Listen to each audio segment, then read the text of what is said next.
No mai, haere mai. Welcome to the Maxim Institute podcast. My name is Jason, and I'm the Communications Manager at Maxim Institute. This is our weekly short-form podcast. These podcasts are released in tandem with our weekly column and are a chance for you to hear in depth from the column's author about some of the thinking that went into producing their final piece. Today we talk to researcher Natasha Baulis about her recent column.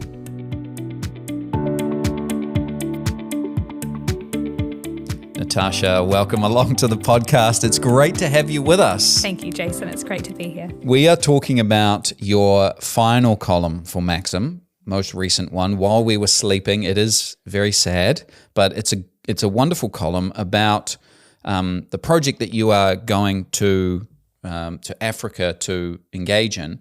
Tell us a little bit about that, because it leads into some of the pushback that you've received about this project. So what are you going to do?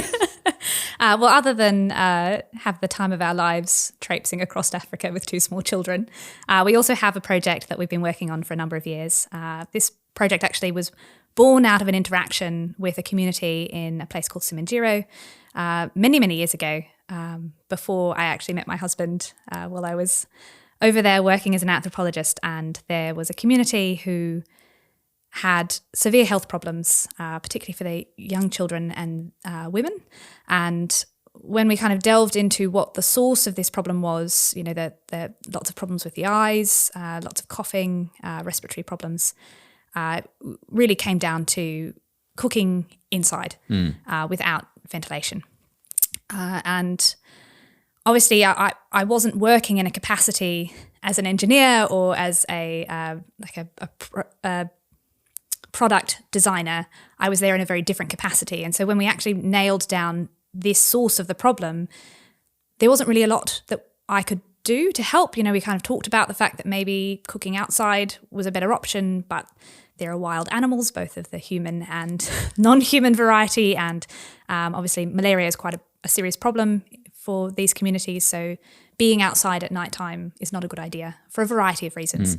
And so there was that real tension then between safety of one kind and health of another, and no ready means to resolve that conflict at the time that I was there. And then we fast forward a few years and I marry an engineer. And we design a product for a competition addressing this question of how do you not change someone's cultural practices. And there's many reasons outside of the safety reasons. Cooking over an open fire, it's the way that their grandmother and their great-grandmother did it, and that's the way the food is flavored. You know, we think about the fact that we add sugar to most things that we eat, and we know it's not very good for us, but we do it because we really like sugar. And we like those flavors, and we want birthday cake to taste like birthday cake. Well, there's a similar impetus here where they want their food to taste like their food, and this is the way that they do that. And so we try to design a product that is in keeping with their current priorities and their current style of living, but does resolve this issue of smoke inhalation. And we did that by creating a number of things, eventually simplifying it down to a freestanding smoke hood, because these communities, they build houses, they're mud and stick huts. They have a lifespan of about 5 years. They're not structurally very sound.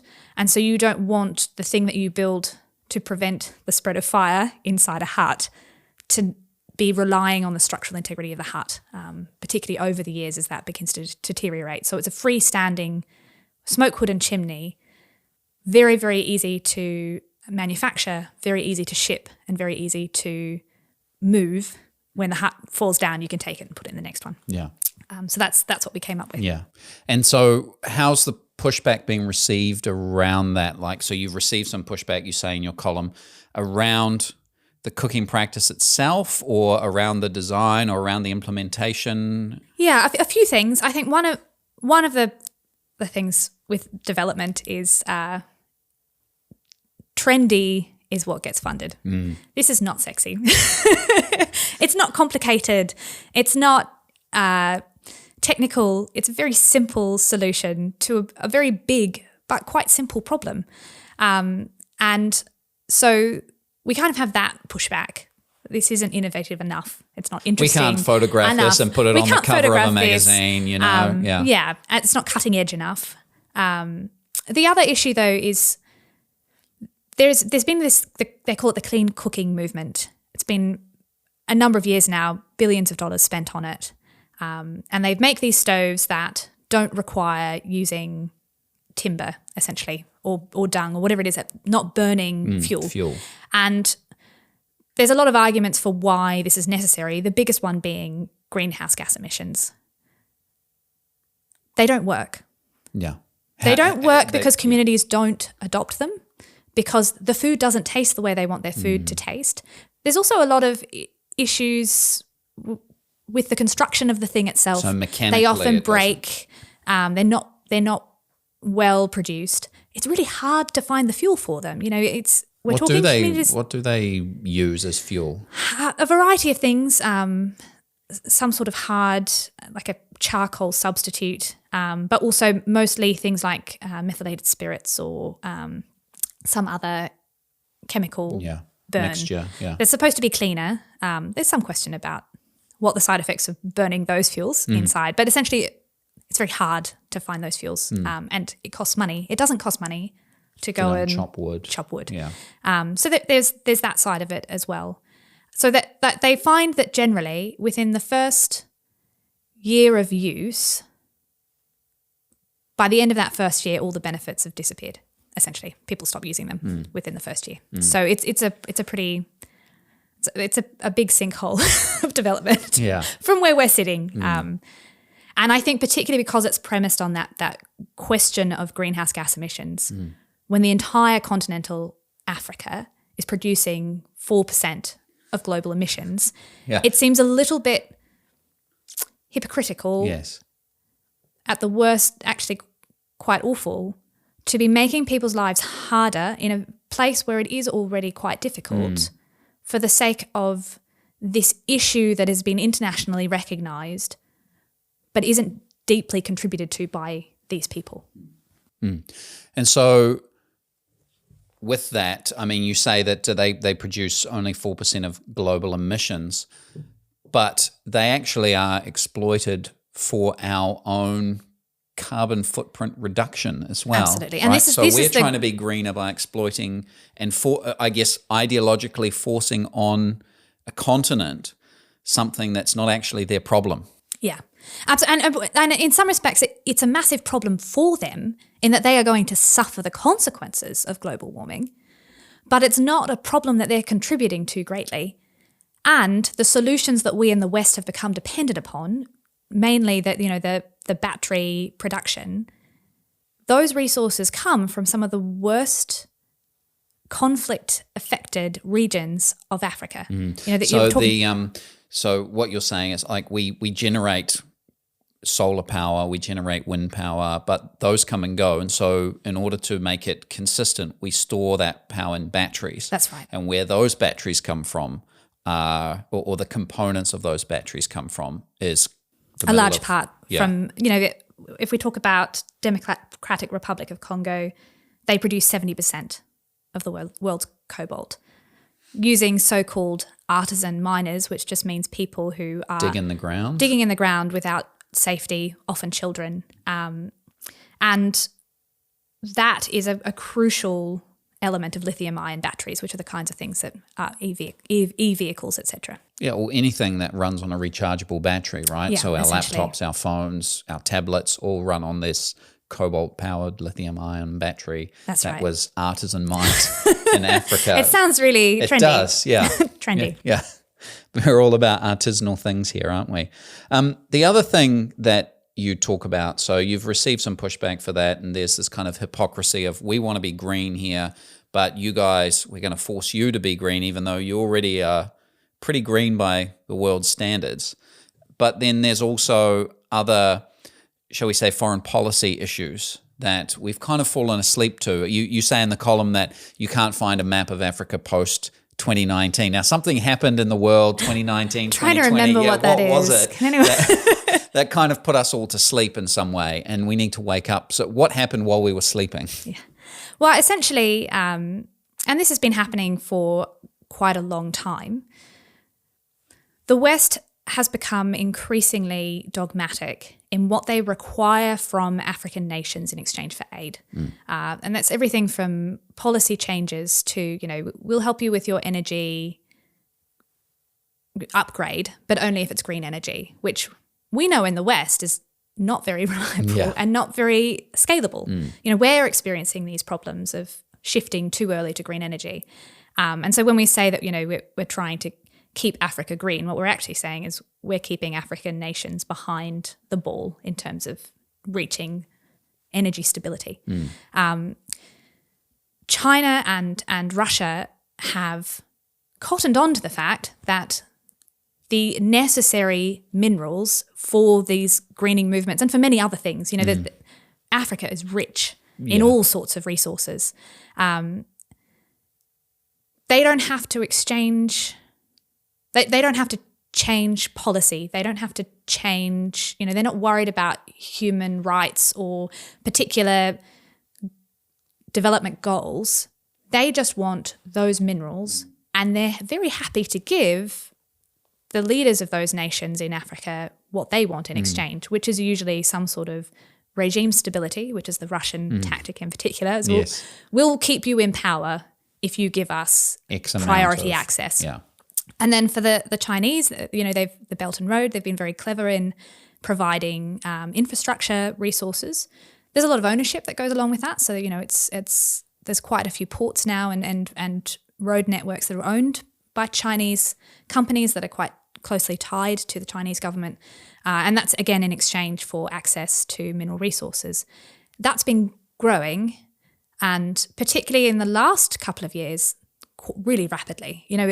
The French troops that were in the west of Africa that were maintaining peace there have moved out. The Wagner Group has moved in, rebranded, but that's who it is. And that's happening in a lot of different nations across Africa.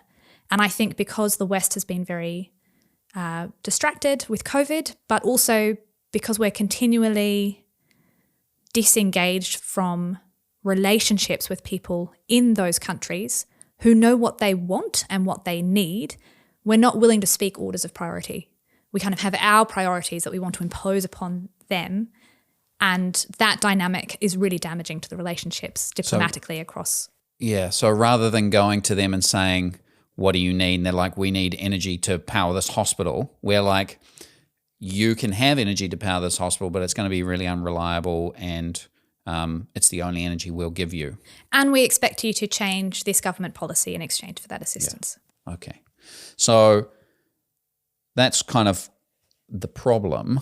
How might we go about fixing that? I mean, this is a complex issue, lots of multifaceted, probably a multi-pronged approaches needed. But what's one thing that maybe New Zealand can do as a small nation, but who has a reputation of diplomatic neutrality? How might we help? Well, I think that diplomatic neutrality is a massive asset that New Zealand has. I couldn't move anywhere in East Africa without tripping over a Kiwi. You guys have had a really strong presence there as missionaries and aid workers for a very long time. World Vision New Zealand has very close links to World Vision in East Africa, and lots of projects there have come through the generosity of Kiwis, and that's known. That's an appreciated context. And I think that the biggest thing that needs to happen is probably more at a federal level, at a government level, an appreciation, an attitude change. First of all, appreciate the strategic significance of this continent. It is very important. It's going to increase in importance into the future, and we can't dismiss it. And then the other thing is to build relationships. Genuine relationships. Not utilitarian. Not utilitarian, we'll give you this in exchange for that, but actually having relationships with people in these strategic nations that build understanding. And then out of that, you can come up with creative solutions that work for both parties. At the very least, there's a door open to have a conversation. If access to particular minerals, for example, is becoming a problem, you have someone you can call, someone who knows that you genuinely care for them and respect them, as opposed to this kind of top-down approach to relationship. Condescension in many ways. Yeah, absolutely. Oh, well, Natasha, thank you so much. Bit of a wake-up call for us, as you say, time to get off the couch. So thanks for being with us. Yeah, thanks for having me. While we were sleeping, my family and I are planning an off-road development tour, #Chimneys for Africa, of the east coast of Africa. Start date, 2024. End date, to be devised. Reawakening to the world beyond New Zealand has been, and I recognise the irony here, an uncomfortable process of introspection. At the end of the day, I just don't want to be bothered. I spent several years in East Africa as a younger person and I loved it. So my first thought is that age and stage of life probably answer for a great deal of this malaise. As comedian Michael McIntyre will attest, getting out the door with toddlers is hard enough. Will going daughters streamline things? I'll let you know. But as we have started preparing for life on the road, I'm beginning to think that the problem may be broader. We have been unable to find an updated roadmap for the continent of Africa that is newer than 2019, and I don't think this is a coincidence. My growing impression is that the West has lost focus on Africa, or at the very least is drastically out of touch with the nations and people comprising it. We have faced significant pushback to our project, which is designed to be consonant with current cultural cooking practices. We have been repeatedly told that soon the entire population of continental Africa will have access to reliable energy, even though energy security has actually decreased in several countries. Denouncing traditional cooking practices in a region that produces just 4% of global emissions and is currently being exploited for resources for Western greening is an unfathomable piece of hypocrisy. And this is the other dynamic that concerns us. The Democratic Republic of Congo alone produces 70% of the world's cobalt. This is a product essential for lithium-ion batteries. Yet at a time when New Zealand is deeply concerned with green energy, aid policy has become much more insular. Since 2019, the New Zealand aid program has had a particular focus on the Pacific Islands region, meaning that less than 3% of aid is directed towards African partners. At the same time, Russia and China now have strategic interests in nations on the African continent. Chinese companies own or run several key infrastructure holdings, including major road networks, mines, and ports. And with the departure of French forces from West African nations, the Russian mercenary group Expeditionary Corps, previously known as Wagner, are rebranding as a regime survival package, offering governments militarily enforced stability in exchange for access to natural resources. Africa is strategically significant and will continue to grow in significance over the coming decades. The influence of less democratic states in the region leads to greater instability and human rights abuses, threatening global supplies of crucial minerals. Humanitarian incentives aside, New Zealand, and Western democracies more broadly, cannot afford to opt out of a relationship with African nations. It's time to get off the couch.